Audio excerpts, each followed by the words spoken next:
அப்பாவின் பீரோ வீட்டு வேலைகளெல்லாம் எப்போது போல் இயந்திர கதியில் நேரத்துக்கு ஏற்ப கணினியில் புரோகிராம் செய்து வைத்தது போல் நடந்தேறி கொண்டிருந்தன ரொம்ப நாட்களாகவே. ஆனால் யோசிப்பதற்கோ புதிதாக எதையாவது செய்வதற்கோ சாரதாவுக்கு எதுவுமே இன்றி இருக்காது. காலை எழுந்தது முதல் ஹார்மோனியம் வாசிப்பது போல் வரிசையாய் அந்தந்த கட்டையை அழித்து கொண்டு போக வேண்டியதான் இன்று காலை. அழுத்த வேண்டிய கடைசி கட்டை கணவனை மகளை அவரவர்களை பணிகளுக்கு அனுப்பி வைத்து கதவை தாளிட்டு கொள்வது, திரும்பவும் கணவன் சாப்பிடுவதற்கு வருவது மதியம் 2 மணிக்கு. அதுவரையில் வேலை எதுவும் இருக்காது. ஜன்னலுக்கு பக்கத்தில் ஆடும் நாற்காலிதான் சரணம். எப்போது போல் ஆடும் நாற்காலியில் அமர்ந்து கொண்டு ஜன்னல் வழியாய் வெளியே எட்டி பார்த்த சாரதாவை வியல்பு ஆழ்த்தும் விதமாக கேட்டை திறந்து கொண்டு உள்ளே வந்து கொண்டிருந்தான் அண்ணன். சாரதா கண்ணாடியை எடுத்து துடைத்துவிட்டு திரும்ப போட்டு பார்த்தால் சந்தேகமே இல்லை, அண்ணாவே தான். அன்று அப்படி நடந்து முடிந்த பிறகு அண்ணா வருகை தந்தது ஆச்சரியம்தான். ஆனால் சந்தோஷம் நிறைந்த விஷயம் இல்லையா? ஈரமான விழிகளை புடவை தலப்பால் ஒற்றி கொண்டு கதவை திறந்து எதிர்கொண்டு அழைத்தவள் அண்ணன் கையில் இருந்த பையை வாங்கி கொண்டாள். குடிக்க தண்ணீர் கொடுத்து குசாலம் விசாரித்தாள். புதிதாக டிகாஷன் போட்டு பாலை காய்ச்சி அந்த சூட்டிலே காஃபி கலந்து எடுத்து வந்தால் முன்னதாகவே காய்ச்சிய பாலில் காஃபியை கலந்து சுட வைக்காமல் பால் காய்ச்சிய சூடுடன் புதிதாக இருக்கிய டிகாஷனில் காஃபி கலந்து அப்படியே குடிப்பது அவளுடைய அப்பாவின் வழக்கம். அவளுடைய அண்ணாவுக்கும் அதே பழக்கம், அவளுக்கும் அதே பழக்கம் வந்துவிட்டது. பக்கத்து வீட்டு வேலைக்காரியை கெஞ்சி கேட்டுக்கொண்டு 2 தெரு தள்ளி இருந்த ஸ்டார் ஹோட்டலிலிருந்து இடியப்பம் குருமா வரவழைத்தாள். இன்ஸ்டன்ட் குலோப்ஜாமுன் தயாரித்தாள். விவரங்களை கேட்டுக்கொண்டாள். அண்ணாவும் அதே போல் கேட்டுக்கொண்டான். ஆனால் நீ வந்த காரியம் என்னன்னா, உண்மையிலே நீ என்ன பார்க்க தான் வந்தாயா என்று எவ்வளோ முயற்சி செய்தாலும் அவளால் கேட்க முடியவில்லை. நீ ரொம்ப இழுத்து விட்டமா என்றான் அண்ணா. வெள்ளையிலு நிறைய போட்டு அண்ணி தன் கைப்பட தயாரித்த நெய் அதிர்சத்தை எடுத்து கொடுத்தான். பையிலிருந்து எடுக்கும்போதே அதன் மனம் கும்மன்று வீசியது. அதிர்சம் செய்வது அன்னைக்கு கைவந்த கலை. மதியம் 2 மணிக்கு சாரதாவின் கணவன் கோபாலன் வந்தார். அவர்கள் இருவரும் பரஸ்பர குசாலம் விசாரித்து கொண்டார்கள். ஒருவரை ஒருவர் கிண்டல் செய்தபடி சாப்பிட்டு முடித்தார்கள். பிறகு வந்து சோஃபாவில் உட்கார்ந்து கொண்டார்கள். அண்ணாவி கையில் ரசீலால் பாக்கு கொடுத்துவிட்டு சாரதாவும் பக்கத்தில் உட்கார்ந்து கொண்டால். சாப்பிட்டு முடித்துவிட்டு திரும்பவும் அலுவலகம் செல்வதற்கு புறப்பட்டு கொண்டிருந்தார் கோபாலன். அப்போது அண்ணன் சொன்னான், இந்த ஊரில் உங்களுக்கு இவ்வளோ பெரிய வீடு இருக்கிறது. நாளையோ அதற்கு பிறகோ உங்கள் சின்ன மக கூட திருமணம் முடிந்து போய்விட்டால் எப்போ யாரிடம் வேண்டுமோ அவர்களிடம் போயிட்டு வருவீங்க. இந்த பாக்கியத்திற்கு உங்களுக்கு நம் ஊரில் வீடு எதற்காகத்தான்? அந்த பகுதியை எனக்கு கொடுங்கள், விலை போட்டு தந்து விடுகிறேன். 1,00,000 என்றாலும் பரவாயில்லை. கோபாலன் வியப்படைந்தவராய், உங்கள் ஊரு கூட இப்போ நன்றாக டெவலப் ஆகிவிட்டது இல்லையா? 1,00,000 தானா? இன்னும் அதிகம் இருக்குமோ என்னவோ என்றார். நீங்களும் நானும் முடிவு செய்ய வேணாம். அங்கே இருக்கும் விலையை பற்றி நீங்களே விசாரித்து தெரிந்து கொள்ளுங்கள். எவ்வளோ சொன்னாலும் சரி, அந்த பணத்தை சாரதாவின் பெயரில் ஃபிக்ஸ்டு டெபாசிட் செய்துவிட்டால் அப்பா அவளுக்கு என்று ஒரு வருமானத்தை ஏற்பு கொடுத்தால் போல் ஆகிவிடும் இல்லையா? மேலும் அந்த 2 அறைகள் மீது கிடைக்கும் வாடகை விட வங்கி வட்டி அதிகம் வரும். ஆகட்டும், அவசரப்படுவேனா? நீங்கள் கொஞ்ச நேரம் ஓய்வு எடுத்துக்கொள்ளுங்கள். நான் ஆஃபீஸ் போய் வருகிறேன். வந்த பிறகு பேசிக்கொள்ளலாம் என்று அவசரமாக கிளம்பிவிட்டார். சாரதாவுக்கு தெரியும், கோபாலன் காரியவாதி, எதற்கு அவசரப்பட மாட்டாள். யோசித்து கொள்வதற்கு எவ்வளோ சமயம் எடுத்துக்கொள்ள வேண்டும் என்று நன்றாக தெரியும். அவர்கள் இருவரும் பேசிக்கொள்வார்கள். தந்தை தனக்கு கொடுத்திருக்கும் 2 அறைகள் கொண்ட போஷனை பற்றி தான் அங்கேயே உட்கார்ந்திருந்தாலும் தனக்கு சம்பந்தமே இல்லை என்பது போல் அவர்களே பேசிக்கொள்வார்கள். அவர்களே முடிவு செய்து கொள்வார்கள். கோபாலன் கிளம்பி போன பிறகு அண்ணா தன்னிடம் ஏதாவது சொல்லுவான் என்று நினைத்தாள் சாரதா. ஆனால் அண்ணன் சோஃபாவில் படுத்துக்கொண்டு அப்படியே உறங்கிவிட்டான். சாரதா இருப்பது பட்டணத்தில். அவள் பிறந்து வளர்ந்தது டவுன் போல் தோற்றளிக்கும் பெரிய ஊர். அப்பா அங்கேதான் வேலை பார்த்து வந்தார். வேலையை விட்டுவிட்டு வியாபாரத்தை தொடங்கினார். அதிர்ஷ்டம் சேர்ந்து வந்ததில் வீடு கட்டினார். கட்டும்போதே 2 பாகங்களாக கட்டினார். அப்பாவின் வியாபாரத்தில் அண்ணா ஒத்தாசையாக இருந்தான். தம்பி நன்றாக படித்து வேலை கிடைத்ததும் தன்னுடைய பங்கு வீட்டை வாடகைக்கு கொடுத்து விட்டு போய்விட்டான். சாரதா வசிக்கும் நகரத்திற்கும் அண்ணா இருக்கும் டவுனுக்கும் பஸ்ஸில் சென்றாள். 3 மணி நேர பயணம். பஸ் வசதி எப்போதும் இருக்கும். சாரதா திரும்பும் ஆடோ நாற்காலியில் உட்கார்ந்து கண்களை மூடிக்கொண்டாள். நேற்று வரையில் நன்றாகத்தான் இருந்தார். காலையிலிருந்து திடீரென்று குரட்டை சத்தம் வரத் தொடங்கியது. வாய் வார்த்தை இல்லை, எல்லாம் ஜாடைதான். உடனே கிளம்பி வா. கடந்த 2 மாதங்களாக எப்போது ஃபோன் மணி அடித்தாலும் இது போன்ற வார்த்தைகளை கேட்டுக்கொள்வதற்கு சாரதா மனதளவில் தயாராகவே இருந்தாள். அப்பாவுக்கு காலம் முடியும் வயதுதான். இன்னும் சொன்ன போனால் அந்த வயது கூட தாண்டி விட்டது. 2 மாதங்களாக எழுந்து நடமாடவில்லை. வாரத்திற்கு ஒரு முறை போய் பார்த்துவிட்டு வந்து கூட தான் இருந்தாள். நன்றாக பழுத்துவிட்ட பழம் அழுகி போகாமல் உதிர்ந்து போவது அவருக்கும் மற்ற எல்லோருக்கும் விமுக்தி தான் என்று பக்குவமாக யோசிக்கக்கூடிய வயது சாரதாவுக்கு வந்து ரொம்ப வருடங்கள் ஆகிவிட்டன.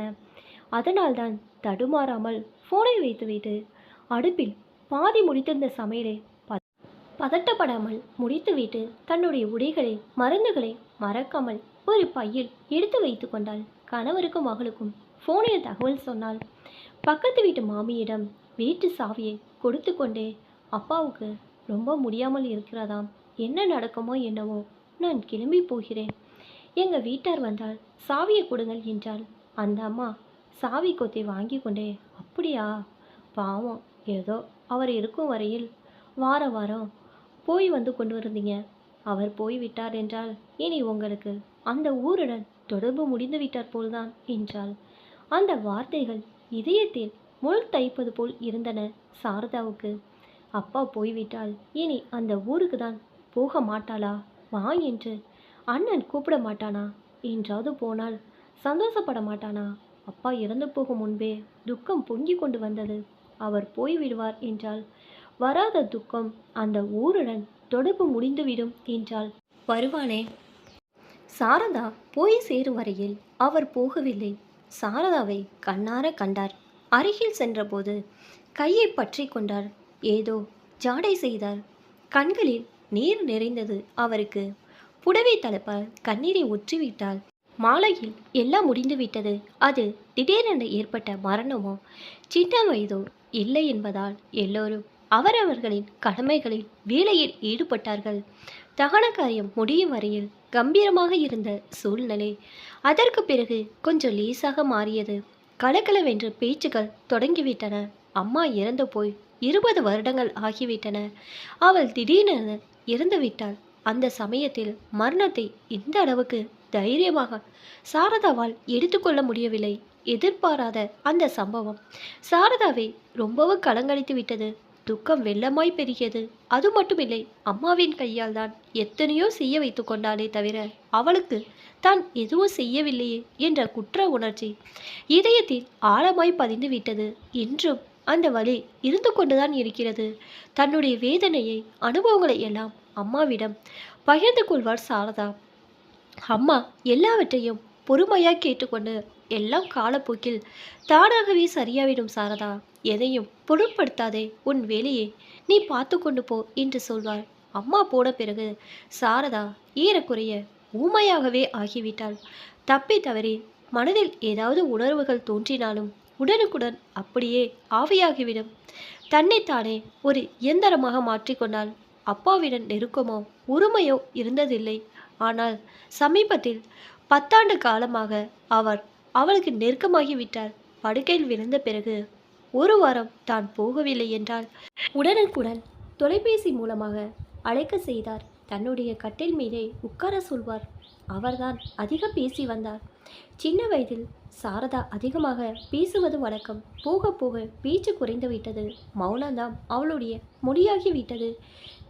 தேவை இருந்தால் தவிர வாயை திறக்காமல் இருந்தால். அப்பா பேசும்போது கேட்பது அவளுக்கு பிடித்தமான விஷயமாக இருந்து வந்தது. தன்னுடைய மகள்கள் பேசினாலும் கேட்பது அவளுக்கு பிடித்தமாக இருந்தது.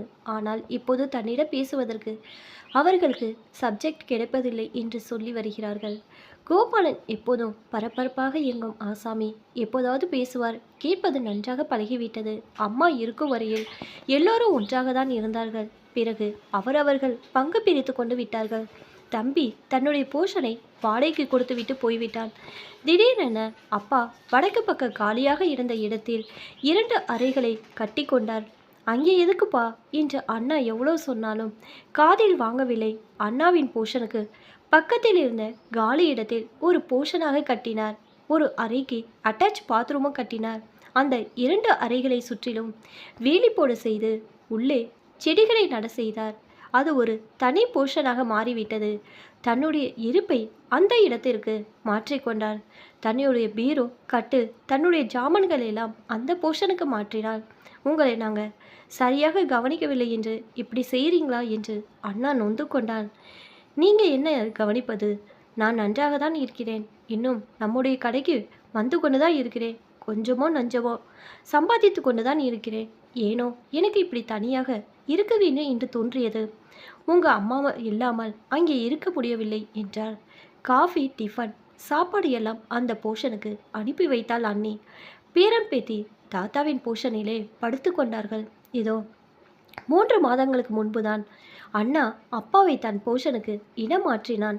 அந்த பகுதிக்கு பூட்டு போட்டார்கள். அந்த சிறிய வீடு என்றால் சாரதாவுக்கு ரொம்ப பிரியமாக இருந்தது.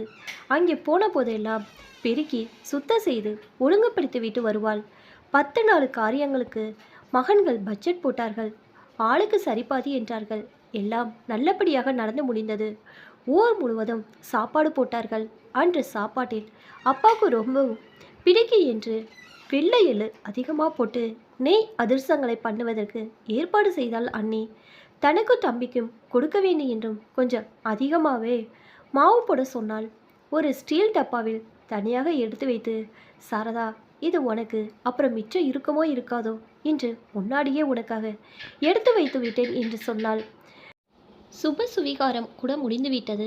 அப்பாவின் ஃபோட்டோவை லாமினேட் செய்து வைத்து சந்தன மாலை வாங்கி போட்டான் அண்ணா. ஃபோட்டோவை முன்னறையில் மாட்டினார்கள். உறவுக்காரர்கள் எல்லோரும் போய்விட்டார்கள். அண்ணியின் பெற்றோரும் தம்பியின் மாமனார் மாமியார் மட்டும் எஞ்சி இருந்தார்கள். மாலை 4 மணி ஆகும்போது கொல்லையில் காயப்போட்ட டவலை மறக்காமல் கொண்டு வந்து மடித்து பையில் வைத்துக்கொண்டே, இனி நான் கிளம்புறேன் அண்ணி என்றாள் சாரதா. நீ நாளைக்கு போய் கொள்ளலாம் என்று தங்கிவிடு. நம் ஆமாவையும் ராமதுரையும் வர சொல்லி இருக்கிறேன். அவர்கள் முன்னிலையில் அப்பாவின் பீரோவை திறப்போம் என்றான் அண்ணா. பீரோவுடன் எனக்கு என்ன ஜோலி அண்ணா என்றாள் சாரதா. இல்லை சாரதா, நீ இருந்து விட்டு தான் போயேன், நானு தான் சொல்கிறேன் என்றாள் அண்ணி. ராமதுரை அப்பாவிடம் எப்போது வந்து பேசிக்கொண்டு இருப்பார். அப்பா சொன்ன வேலைகளை செய்து முடிப்பார். சாரதாவுக்கு அடிக்கடி ஃபோன் செய்து பேசுவார். கிழவர் ஏற்கனவே கொடுக்க வேண்டியதை அவரவர்களுக்கு கொடுத்து விட்டார். இனியே கொடுப்பதற்கு அதில் என்ன இருக்கப் போகிறது என்று சொன்னால் அண்ணியின் தாய். யாருக்கு தெரியும் என்ன இருக்கிறது என்று திறந்து பார்த்தால் தெரிந்துவிடப் போகிறது என்றார் தம்பியின் மாமனார். ராமதுரை வந்தார். ராமதுரையின் கையில் ஏதோ பேப்பர்கள் இருந்தன. அவர் மட்டுமே வரவில்லை, கூடவே வக்கீலையும் அழைத்து வந்தார். அந்த வக்கீல் மாமாவும் எல்லோருக்கும் தெரிந்தவர்தான். இப்போது எதற்காக வந்திருக்கிறார் என்று மட்டும் தெரியவில்லை. பீரோவில் அப்பாவின் துணிமணிகள் இருந்தன. அம்மாவின் 2 புடவைகள் இருந்தன. 20 வருடங்களாக அவர் பொக்கிஷமாக போற்றி வந்தவை. அத்துடன் ஒரு சிறிய பையும் இருந்தன. அந்த பையதான் அசல் விஷயம் இருந்தது. இதை என்ன பை என்றான் அண்ணா. ஆமாம், அது சம்பந்தப்பட்ட ஒரிஜினல் தஸ்தாவேஜுகள். இதோ உங்க அப்பா 2 அறைகள் கொண்ட அந்த போர்ஷனை சாரதாவின் பெயருக்கு எழுதிவிட்டு போன வருடமே ரிஜிஸ்டர் செய்து விட்டார். தான் இறந்த பிறகு இந்த பேப்பர்களை சாரதாவிடம் தர சொல்லி என்னிடம் சொன்னார். அதற்கு சாட்சியம் இந்த வக்கீல் தான் என்றார் ராமதுரை. அண்ணா அந்த காகிதங்களை திரும்ப திரும்ப படித்தான். தம்பியும் படித்தான். வக்கீல் எல்லோருக்கும் கேட்கும் விதமாக வாய்விட்டு படித்தார். அந்த காலத்திலே கல்யாணத்தின் போது 50,000 வரதட்சணை கொடுத்தார். 30 பவுன் போட்டார். திரும்பவும் தாயின் நகைகளும் பங்கு கொடுத்தார். இப்போது வீட்டில் போஷனை எழுதி கொடுத்திருக்கிறார். அதிர்ஷ்டம்தான் என்றால் அண்ணியின் தாய். தந்தை தனக்கு எவ்வளவு கொடுத்திருக்கிறார் என்று தன்னை விட அந்த அம்மாளுக்கு நன்றாக நினைவு இருந்தது. சாரதாவுக்கு வேடிக்கையாக இருந்தது. அண்ணி, தம்பியின் மனைவி எதுவும் பேசாமல் நகர்ந்து விட்டார்கள். சூழ்நிலை திரும்பவும் கம்பீரமாக மாறிவிட்டது. அம்மாவின் புடவைகள் 2ஐயும் கொண்டு வந்து, வேண்டுமென்றால் இவற்றை எடுத்துக்கொண்டு போ என்று மடியில் போட்டான் அண்ணா. அண்ணாவின் குரல் சற்று முன்னால் இருந்தது போல் இல்லை. பீரோவில் திறக்கும் நிகழ்ச்சி முடிந்ததும் சாரதாவை பொருட்படுத்தாமல் அவர்கள் 2 பேராக பிரிந்து வியாக்கியானம் செய்தபடி குசுகுசுவென பேசத் தொடங்கினார்கள். ஏற்கனவே இருண்டிவிட்டது. ராமதுரை தன்னிடம் தஸ்தாவேஜுகளை ஒப்படைத்துவிட்டு போய்விட்டார். அந்த தஸ்தாவேஜுகள் சாரதாவுக்கு சந்தோஷத்தையோ பிரமிப்பையோ பாதிப்பையோ ஏற்படுத்தவில்லை. மேலும் பக்கத்து வீட்டு மாமி சொன்ன வார்த்தைகள் அடிக்கடி நினைவுக்கு வந்தன. இனி உனக்கு அந்த ஊருடன் தொடர்பு துண்டித்து விட்டார் போல்தான். அப்பா ஏன் இப்படி செய்தார்? சில நாட்களாகவே அப்பா வருத்தப்பட்டு கொண்டே இருக்கிறார் என்று சாரதாவுக்கு தெரியும். மேற்கொண்டு தான் படிக்கப் போவதா சொன்னபோது படிக்க வைக்காமல் கோபாலனுக்கு கொடுத்து மனம் முடித்து வைப்பதற்காக கோபாலின் தாய் ஆரம்ப நாட்களில் தன்னை படித்து வைப்பதற்காகவோ அவற்றுக்கெல்லாம் காரணம் தான் என்றோ என்ன காரணமோ தெரியவில்லை. எதையோ சரி செய்ய வேண்டும் என்று நினைப்பது புரிந்தது. ஆனால் அது சரி செய்தல் யாருக்கும் சந்தோஷத்தை கொடுக்காததோடு தன் வீட்டாரை தன்னிடமிருந்து மேலும் விலக்கி வைத்து விட்டது. நேற்று வரையும் கலகலவென்று பேசும் சிரிப்புமாய் கல்யாண வீடு போல் இருந்த அந்த வீடு அன்று இரவு உண்மையிலேயே ஒரு நபர் இறந்துவிட்ட வேதனையை தழுவிக்கொண்டது. அதுவரையில் 10 பேருக்கு நடுவில் இருந்த சாரதா அன்று இரவு திரும்பவும் தன்னுடைய தனிமையை புரிந்து கொண்டாள். அந்த வீட்டில் தன்னுடைய பிள்ளை பருவம், இளமை மலர்ந்த நாட்கள், தன்னுடைய படிப்பும் ஓட்டவும் நடையும் நாளுக்குறி மேனிவாய் வளர்ந்த கிளைகள் படந்து மொட்டுக்கள் வைத்து பூக்களாய் மலரும் தருவாயில் இருந்த செடிகளை வேருடன் பெயர்த்து வேறு ஒரு வீட்டிலாட்டில் திரும்பவும் அதன் வேர்கள் நிலத்தில் பதிந்து அந்த நிலத்தில் சாரத்தை கிரகித்து கொண்டு அந்த வெயிலுக்கும் நிழலுக்கும் பழக்கப்பட்டு ஒருவாறு தேடிக்கொண்டு வருவது எவ்வளோ காலம் பிடித்தது. ஆனால் இன்று இந்த வீடு என்னுடையது இல்லை. இங்கே எனக்கு யாருமே இல்லை. உனக்கு மூளை இருக்கிறதா சாரதா? உனக்கு இப்போ வயது 50. உனக்கு ஒரு பேத்தி கூட பிறந்து விட்டாள். இப்போதும் பிறந்த வீடு பிள்ளை பருவம் என்கிறாயே. 50 வயது என்றால் மட்டும் பிறந்த வீடு என்னுடையது இல்லாமல் போய்விடுமா? ஊர் எனக்கு சொந்தம் இல்லாமல் போய்விடுமா? இந்த மண் எனக்கு சொந்தம் இல்லாமல் போய்விடுமா? அப்பா போன பிறகு இப்போது சாரதாவுக்கு துக்கம் பொங்கி வந்தது. தான் கொண்டு வந்த 50,000 வரதட்சணை பணத்தில் நாத்தரானின் கல்யாணத்தை முடித்துவிட்டு நீ என்ன கொண்டு வந்தால், உன் அப்பா என்ன கொடுத்தார் என்று அடிக்கடி சொல்லி காட்டும் மாமியார் நினைவுக்கு வந்தாள். சாய்ந்து கொள்வதற்கு ஒரு தோளுக்காக தான் பட்ட தவிப்பு நினைவுக்கு வந்தது. அம்மா நினைவுக்கு வந்தாள். இறந்து போன அப்பாவின் கண்களில் துளித்த கண்ணீர் நினைவுக்கு வந்தது. ஆறிவிட்ட காயத்தை களும்பு தழுவி திரும்பவும் காயத்தை கிளறி விட்டது போல் இருந்தது. அப்பா செய்த காரியம் எனக்கு வேண்டானா? இந்த காகிதங்களை நீங்களே எடுத்துக்கொள்ளுங்கள், கிழித்து போட்டு விடுங்கள், என்னுடன் பேசுங்கள், நான் இந்த வீட்டுக்கு வருவதற்கு அனுமதி கொடுங்கள், இந்த வீட்டுடன் என் உறவை துண்டித்து விடாதீங்க என்று சொல்ல வேண்டும் போல் இருந்தது. நீளமான அந்த இரவு விடிந்தது. அன்னை கொடுத்த காஃபியை குடித்துவிட்டு இனி நான் கிளம்புறேன் அண்ணி என்றாள் சாரதா. அன்னை மௌனமாக தலையை அசைத்தாள். அண்ணா மகனை அழைத்து அத்தையை பஸ்ல ஏற்றிட்டு வா என்றான் சுருக்கமாக. தனக்காக தனியாக எடுத்து வைத்த அதிர்சம் வைத்த ஸ்டீல் டப்பாவை கொடுப்பதற்கு அண்ணி மறந்துவிட்டால், தானும் கேட்க மறந்துவிட்டால் எப்படி என்று நினைத்தாள். 3 மாதங்கள் மௌனத்துக்கு பிறகு அண்ணாவின் வருகை. இந்த விதமாக ஷியாமளா ஆஃபீஸிலிருந்து வந்துவிட்டால் போலும். சமையலறையில் காஃபி கலக்கும் நறுமணம் வீசியது. காஃபி டம்ளருடன் வந்து தாயின் கையில் கொடுத்த ஷியாமளா, மாமா வந்திருக்கால் போலிருக்கே என்றாள். ஏன் எப்படியோ இருக்கிறாய்? மாமா சரியா பேசவில்லையா? சாரதா எழுது கொண்டு அதிர்சா இந்த பாக்கெட்டை காமித்தாள். கோபாலன் வந்துவிட்டா. சாரதா திரும்பவும் எல்லோருக்கும் காஃபி கறந்து கொடுத்தாள். மேற்கில் வானம் சிவந்தது. சாரதாவின் முகத்தில் கவலை மேகம் கவிழ்ந்திருந்தது. ஒரு முறை கோபாலனின் அம்மாவுக்கும் சாரதாவுக்கும் நடுவில் ஏதோ சண்டை வந்தது. ரொம்ப அல்பமான விஷயத்தில் கோபாலன் எப்போதும் தாய் பக்கம்தான். குறைந்தபட்சம் என்ன விஷயம் காரணம் என்று கூட தெரிந்து கொள்ளாமல் தாயின் பக்கம் பேசினாள். சாரதாவுக்கு ரோசா பொத்து கொண்டு வந்தது. வசந்தாவை ஷியாமலை அழைத்து கொண்டு பஸ் ஏறி பிறந்த வீட்டுக்கு போனாள். தான் எப்போது வந்தாலும் என்னம்மா நன்றாக இருக்கிறாயா என்று குசால விசாரிப்பதை தவிர அப்பா வேறு எதையும் கேட்க மாட்டார். கேட்கவில்லை என்றாலும் அம்மாவிடம் எல்லாத்தையும் பகிர்ந்து கொள்வது சாரதாவின் வழக்கம். அம்மா எப்போதும் போல எல்லாம் தானே சரியாகிவிடும். தலையை குனிந்து கொண்டு நீ உன் வேலையை பார்த்து கொண்டு போ என்றாள். தான் வந்த அன்று இரவே கோபாலன் மாமனாருக்கு ஃபோன் செய்து சாரதாவை அர்ஜென்ட்டாய் அனுப்பி வைக்கும்படி இப்போது அனுப்பி வைக்கவில்லை என்றால் இனி எப்போதும் அனுப்பி வைக்க தேவையில்லை என்றும் சொன்னார். மாப்பிளை ஏன் இப்படி சொல்கிறாய் என்று தன்னிட கூட கேட்காமல் உடனுக்குடன் ஒரு டாக்ஸியை வரவழைத்து தம்பியை துணைக்கு அனுப்பி அண்ணியை கொண்டு தன்னுடைய சூர்கேஸை பேக் செய்து வைத்து அனுப்பிவிட்டார். அப்பா மீது கோபம் கொண்டு 1 வருடம் வரையில் தான் மறுபடியும் அங்கே போகவே இல்லை. அம்மா சொன்னது போல் எல்லாம் தானே சரியாகிவிட்டது. மாமியாருக்கு மகன் தன் பக்கம்தான் என்று நம்பிக்கை வந்தவுடன் சாரதா ஆபத்தானவர் இல்லை என்றும் அவர் பெற்றோர்கள் ஒவ்வொரு விஷயத்திலும் மூக்கை நுழைக்கும் நபர்கள் இல்லை என்று புரிந்தது. அத்தோடு அந்த அம்மாளுக்கு வயதாகிவிட்டதால் சாரதாவுடன் நல்ல விதமாக இருந்ததாக வேண்டிய அவசியத்தை உணர்ந்து கொண்டால் இதெல்லாம் நடந்து முடியும் தருணத்தில் சாரதா ரோசம் சுய அபிமானம் போன்ற வார்த்தைகளை மறந்து விட்டிருந்தால் அம்மா சொன்னது போல் தலை குனிந்து கொண்டு தன்னுடைய வேலையை செய்வதை கற்றுக்கொண்டாள். அன்று அந்த நாள் அப்பா டாக்ஸியை வரவழைத்து போக சொன்னபோது தனக்கு இந்த பூமியில் ஒரு ஜான் இடக்கூட இல்லை என்றும் தனக்கு தானாக 2 நாட்களாக எங்கேயும் இருக்க முடியாது என்பதும் புரிந்துவிட்டது. எத்தனையோ முறை எத்தனையோ அவமானங்களை சகித்து கொண்டு எங்கேயும் போய் நிம்மதியாக மூச்சு கூட எடுத்துக்கொள்ளாமல் கோபாலன் எப்போதும் சொல்லி காட்டும் என் வீட்டுக்குள்ளே இருந்து விட்டாள். இப்போது தந்தை தனக்கு தன் பெயர் மீது எல்லா உரிமைகளை கொண்ட ஒரு வீடு கொடுத்திருக்கிறார் என்றாவது போய் 2 நாட்கள் நிம்மதியாக காற்றை சுவாசிப்பதற்கு அன்று ஆவேசத்தில் காகிதங்களை திருப்பி கொடுத்து விடுவோம். அண்ணா அண்ணி முகம் கொடுத்து பேசினால் போதும் என்று தோன்றியது. ஆனால் இப்போது அப்படி நினைக்க தோன்றவில்லை. 1 லட்சம் கொடுத்து அண்ணா அந்த ஊருடன் அந்த வீட்டுடன் தனக்கு பந்தம் இல்லாமல் செய்து விடுவதாய் சொல்கிறான். இத்தனை நாட்களும் தான் தந்தையின் வீட்டுக்கு போனால் அப்பாவுக்காக போனால் அப்பா இருந்த வீடு தனக்கு பிறந்த வீடு. ஆனால் அண்ணனின் வீடு வேறு. அண்ணாவின் முகம் அலம்பிக் கொண்டு வந்தான். அப்போ நான் கிளம்பட்டுமா அத்தான்? சீக்கிரமாய் சாரதாவையும் ஷியாமளையும் அழைத்து கொண்டு ஒரு தடவை வாங்க. எல்லா விஷயங்களையும் விசாரித்து ரெஜிஸ்ட்ரேஷனை வைத்துக்கொள்வோம் என்றான். தான் 3 பேரும் சேர்ந்து வளர்ந்த அந்த வீட்டில் தங்களுடன் உடன் பிறந்தவளும் இருப்பதில் சந்தோஷம் இல்லையா அந்த அண்ணா தம்பிக்கு? தங்களுடைய சுக துக்கங்களில் சகோதரியும் பங்கு பெறுவதில் அவர்களுக்கு விருப்பம் இல்லையா? தான் வளர்ந்த வீட்டின் முன்னால் கிளிகள் வந்து உட்காரும் கொய்யா மரம், அப்பாவின் வீட்டின் தான் நட்டு வைத்த மல்லிகை கொடியின் இலை தெரியாமல் பூத்த மலர்கள், பிள்ளை பிரயாணத்தில் வேப்ப மரத்தில் கட்டி ஆடிய ஊஞ்சல், கொல்லையில் மரந்தாணி அரைக்க உபயோகித்த கல்லுரர், மொட்டை மாடியில் கோடையில் அம்மா கையால் பரிமாறிய நிலாசூரி எல்லாம் வரிசையாய் காட்சிகளால் தென்பட்டு கொண்டிருந்தன சாரதாவின் கண்களுக்கு முன்னால். அந்த கண்களில் ஒரு முடிவு.